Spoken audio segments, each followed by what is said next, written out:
Last week I made a video in which I talked about how my favorite monthly dividend-paying company is actually the worst performing stock in my portfolio. And although I had mentioned this in a previous video, a number of people who aren't consistent viewers of my channel I think were surprised by this revelation I made. So this week I figured I'd keep the revelations going by being upfront about where I do my dividend investing. If you weren't aware at this point, I have my six-figure high-yielding dividend portfolio inside of a taxable account and not a retirement account. So in this video, I want to discuss why I'm doing this and also go over the pros and cons of doing this as opposed to doing it in a retirement account. Now, of course, when it comes to deciding whether you'll invest in a retirement or a non-retirement account, it's all a matter of personal choice. There are good things and there's bad consequences to investing in dividend holdings in each type of brokerage account. I personally choose to invest in a taxable account and I willingly bear the downsides of doing that. I'd say probably the majority of my viewers, though, don't actually do this themselves. To my knowledge, they usually prioritize dividend investing inside of retirement accounts like a Roth IRA. But I've been building up my main six-figure high-yielding portfolio entirely in a taxable account. So I'm going to go over the three main reasons why I prefer personally doing this strategy. The first reason why I chose to invest in dividend holdings in a taxable account is because it's my goal to live off dividends before 59 and a half. Here in the States, when you contribute to a typical retirement account like a 401k, trad IRA, or Roth IRA, you're not allowed to touch that money until you're 59 and a half years old. If you're pursuing financial independence retire early, otherwise known as FIRE, then holding all of your dividend holdings inside of a retirement account isn't going to allow you to retire early. You'll be forced to wait until you're coming up to 60 years old to retire, assuming you don't have other investments like rental properties. But I think probably the biggest factor in deciding if investing in a non-retirement account for dividends is a good idea is largely dependent on your age and how much you're able to save. If you're 45 years old and you don't have a lot of money saved and you don't think you can save very aggressively, I would definitely recommend going the non-taxable route as opposed to the non-retirement account. The second reason why I choose to invest in a taxable account is because I want full access to all of my money at any given time. There are some situations where you can make withdrawals from a retirement account early depending on what type of account and what situation you have going on. But having unlimited access to all of your money for any reason you want before 59 and a half isn't possible with these types of retirement accounts. For example, with Roth IRAs, you can withdraw the contributions you've made at any time, but you're not allowed to withdraw the money that you've actually made, aka dividends, until 59 and a half. There are one-off situations that do allow you to make penalty-free withdrawals, including medical emergencies, educational expenses, or a first-time home purchase. But still, you can't live off dividends with these kinds of accounts. With taxable accounts, you have access to all of your money at any given time and for any reason that you want. There can be instances where you might want full access to your dividends even if you're not fully retired or at retirement age yet. It's possible that you might have a much more modest goal, like let's say you might want to live just partially off dividends before 59 and a half. Maybe at 45 you're earning a good amount in dividends every year and you decide that you only want to work part-time going forward and do something more enjoyable. So you'll want to depend on dividends for some of your income and the other on being a camp counselor, a museum tour guide, or working at a local bookshop.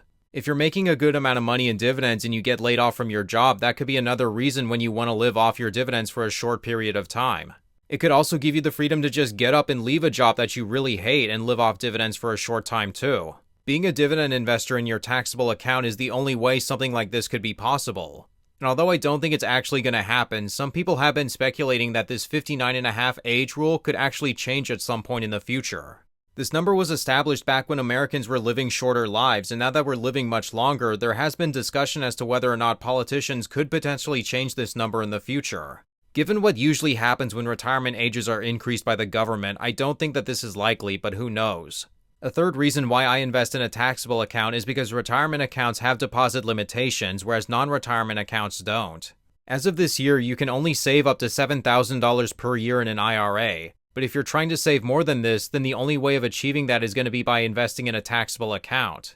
I'd still recommend contributing to an IRA since you will eventually be able to access that money tax-free. But another thing to consider is that this contribution limit is especially bad if you're getting a later start in life. For older investors, if you've never opened an IRA and you have a lot of money that you want to invest, then that $7,000 limit could significantly slow you down if you're just relying on an IRA. If you happen to be a large earner and you make more than $161,000 per year single or $240,000 per year as a joint filer, then you won't be able to contribute to an IRA altogether. Although I'm assuming this probably won't apply to too many people watching, and certainly not for me. With these things considered, I personally chose to invest in a non-retirement account, which I get a fair amount of criticism for every now and then. It's not for everybody, especially for those who don't like paying taxes, which I don't get why tax-averse investors choose to watch content on dividend investing. If you hate taxes more than anything, it makes more sense for you to stick with index funds. But I just find that the freedom I have to access my dividends is worth it.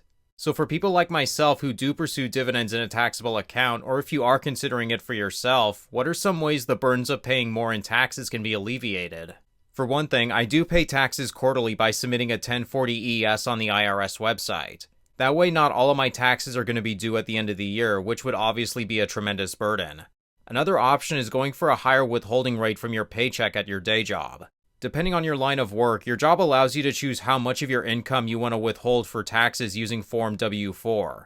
By going with a higher amount of withholding, you don't even notice that more is being withheld from your paycheck because you never even see it. Another option investors can consider is holding stocks in funds that pay qualified dividends as opposed to ordinary dividends. Dividends that are qualified are subject to lower taxes than dividends that are classified as ordinary income.